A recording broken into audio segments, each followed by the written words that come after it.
আপনাদের সকলকে নমস্কার জানাই। আমি শ্রী বিশ্বনাথ চক্রবর্তী। আজ আপনাদের সাথে যে বিষয়ে আলোচনা করব সেটা হচ্ছে, বহু মানুষ আছেন ধার দেনাতে তারা জর্জরিত হয়ে গেছেন। ধার দেনাতে তারা জর্জরিত হয়ে গেছেন।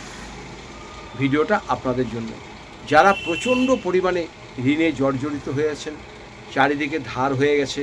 কেউ ব্যাংক থেকে লোন নিয়ে বাড়ি করেছেন, কেউ গাড়ি কিনেছেন, কেউ বিভিন্ন কাজ করেছেন, কিন্তু ধার আপনারা শোধ করতে পারছেন না। যারা ঋণে খুব জর্জরিত, আপনাদের জন্যই এই ভিডিওটা। তার আগে আপনাদের বলে দিই, আপনাদের জ্যোতিষী বিষয় জানার জন্য আপনারা আমাকে এখানে ফোন করে জেনে নিতে পারেন, যদি আপনাদের কোনো অসুবিধা হয়।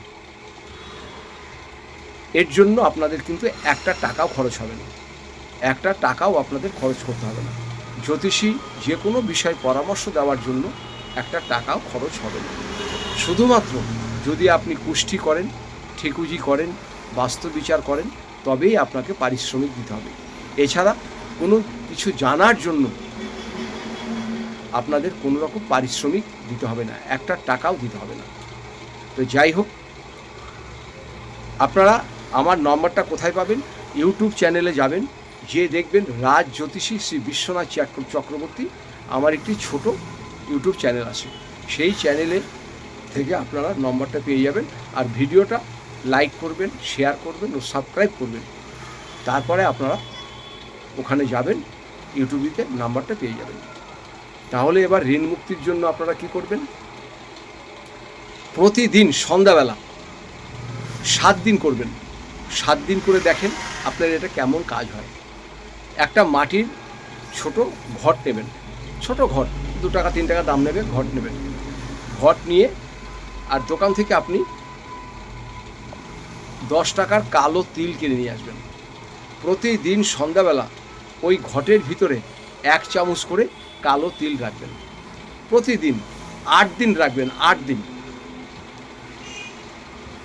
8 দিন রাখবেন ওই মাটির ঘরটার ভিতরে। সন্ধ্যাবেলা, সেই সন্ধ্যাবেলায় হোক, রাত 10টায় হোক, 11টায় হোক, রাত্রিবেলা মোট কথা হাত পা ধুয়ে ওই হাঁড়িটার ভিতরে কালো তিল রাখবেন। এইভাবে আপনারা 7 দিন রাখলেন। 8 দিনের দিন, 7 দিন রাখার পরে 8 দিনের দিনও রাখবেন। 7 দিন তো রাখবেনই, প্লাস 8 দিন রাখবেন। 8 দিন রাখার পরে যখনই রাখবেন সেই দিনই কাজটা করতে হবে। সেটাকে ভালো একটি প্লাস্টিকের ক্যারি প্যাকেট হোক বা যে কোনো যাই হোক, সেটাকে ভালো করে মুড়ি নিয়ে গিয়ে কোনো অশ্বত্থ গাছ দেখবেন, অশ্বত্থ গাছ, বট গাছ কিন্তু নয়, অশ্বত্থ গাছ যেটাকে বলা হয় পাকুর গাছ, এই অশ্বত্থ গাছ বা পাকুর গাছের গোড়াতে আপনি রেখে আসবেন 8 দিনের মাথায়। এটা আপনি করে আসুন, দেখবেন আপনার আস্তে আস্তে ধার ঋণ সব শোধ হয়ে গেছে, নিজেই বুঝতে পারবেন। এতে কোনো পয়সা খরচ করতে হবে না। করুন, দেখবেন ধার দেনার জন্য যে আপনাকে পালিয়ে পালিয়ে বেড়াতে হচ্ছিল, অশান্তি হচ্ছিল, সেসব আস্তে আস্তে কেটে যাবে।